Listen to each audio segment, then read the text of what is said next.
Excise वाले यहाँ आए, उन्होंने जो है वो नंबर प्लेट से जब्त की। यहाँ के जो वर्कर थे, जो काम कर रहे थे, वॉलंटियर थे, उनको जो है वो अरेस्ट किया, यहाँ सामान जब्त किया, ले गए। इस एहतजाज के तौर पे ले जाएंगे ना, जो डिपार्ट है उनके आगे करेंगे, जो इनके करता धरता है उनके खिलाफ करेंगे एहतजाज। लेकिन अभी हम आईनी और जमहूरी तौर पे चाहेंगे कि अब ये मसला हल हो जाए।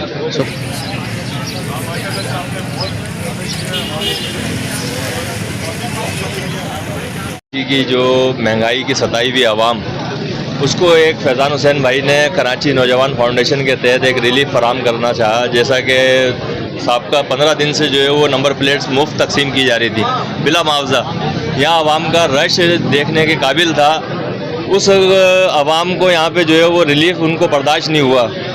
एक्साइज वाले यहाँ आए, उन्होंने जो है वो नंबर प्लेट से जब्त की। यहाँ के जो वर्कर थे, जो काम कर रहे थे, वॉलंटियर थे, उनको जो है वो अरेस्ट किया, यहाँ सामान जब्त किया, ले गए। इस सब का मतलब क्या निकलता है?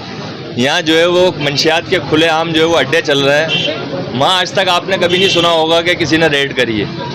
गली महल्ले में जो नौजवान नस्ल है वो तबाह बर्बाद हो रही है, मंशियात की तरफ जा रही है। उनको कोई सेहतमंद सरगर्मी देने की बजाय यहाँ मंशियात को जो है वो खुलेआम जो ना वो फ़रोग़ किया जा रहा है। अब ये जो रिलीफ फराम किया जा रहा था तो उनसे बर्दाश्त नहीं हुआ। खैर, इंशाअल्लाह ताला इस रिलीफ को हम जारी व सारी रखेंगे, जिस तरह से कि साबका 15 दिन से यहाँ जारी व सारी था।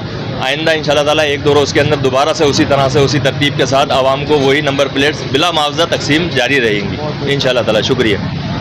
चेयरमैन फैज़ान हुसैन भाई का मुकम्मल ब्रीफिंग दी उन्होंने कराची के आवाम के हवाले से, नंबर फ्री प्लेट के हवाले से, कि इंशाअल्लाह ताला हम इसको जमहूरी और आइनी तरीके से पहले उस तरफ जाएंगे, फिर हम कोई आइंदा का अमल अगर हमें इंसाफ नहीं मिलता तो हम इसका फिर एहतजाज के तौर पे ले जाएंगे ना, जो डिपार्ट है उनके आगे करेंगे, जो इनके करता धरता है उनके खिलाफ करेंगे एहतजाज। लेकिन अभी हम आइनी और जमहूरी तौर पे चाहेंगे कि अब ये मसला हल हो जाए। सुप्रीम कोर्ट तक जाएंगे इंशाअल्लाह ताला कराची के आवाम के लिए, और उनकी बेहतरी के लिए मुसलसल इंशाअल्लाह आगे भी हम काम करते रहेंगे।